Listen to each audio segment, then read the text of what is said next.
Hello everyone, कैसे हैं आप लोग। मैं शाहिद अली हसरत हाजिर हूं बायोलॉजी का एक और वंडरफुल सेशन लेकर। वाओ, बेहतरीन मज़ेदार फ्रूट सलाद और ताज़ी ताज़ी तरकारियाँ और खुशबूदार बिरयानी, ये सब कहाँ से आते हैं? क्या कभी आपने सोचा है? ये सब आते हैं पेड़ पौधों से। और पेड़ पौधे इसको किस तरह बनाते हैं? अपने पत्तों में शुआई तरकीब के ज़रिए। पत्तों में निशास्ते या कार्बोहाइड्रेट की मौजूदगी को जांचने के लिए आइए देखते हैं एक लैब एक्टिविटी। नज़रिया: पौधों में मौजूद क्लोरोफिल एक बहुत ही अहम शय है और रोशनी की मौजूदगी में पौधे सादा मादों जैसे कार्बन डाइऑक्साइड, पानी के इस्तेमाल से पेचीदा मादे जैसे कार्बोहाइड्रेट्स तैयार कर लेते हैं। इस अमल को शुआई तरकीब कहा जाता है, जिसकी मसावत यहाँ नीचे दी गई है। आइए देखते हैं इसका मकसद या एम क्या है। एम है पत्तों में निशास्ते की मौजूदगी को जांचना। और रिक्वायरमेंट या ज़रूरी अशिया क्या है?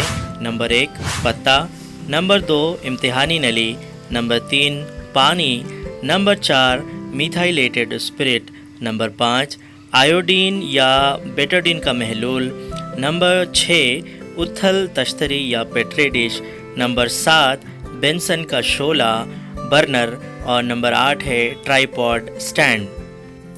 अब आइए देखते हैं प्रोसीजर या तरीक़ेकार। सबसे पहले एक पत्ते को इम्तिहानी नली में मिथाइलेटेड स्पिरिट के साथ लीजिए।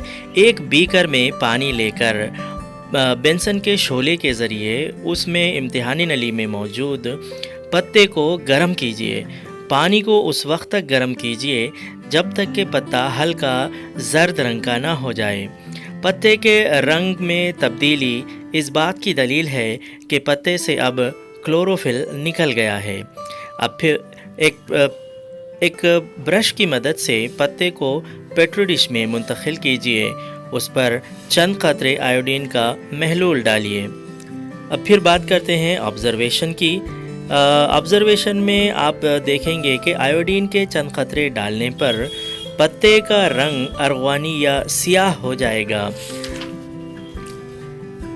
नतीजा ये है कि पत्ते का अरवानी रंग या सियाह रंग में तब्दील होना दरअसल निशास्ते की मौजूदगी को ज़ाहिर करता है।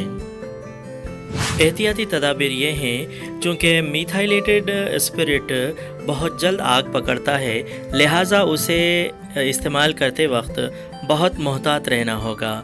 और नंबर 2 ये है कि पानी चूँकि बहुत ज़्यादा गर्म हो चुका होता है, इसीलिए इस्तेमाल करते वक्त खुसूसन इस बात का ध्यान रखना चाहिए कि कहीं पानी हमारे हाथ या पैर या जिस्म के दीगर हिस्सों पर गिर न जाए और हमें नुकसान ना हो जाए।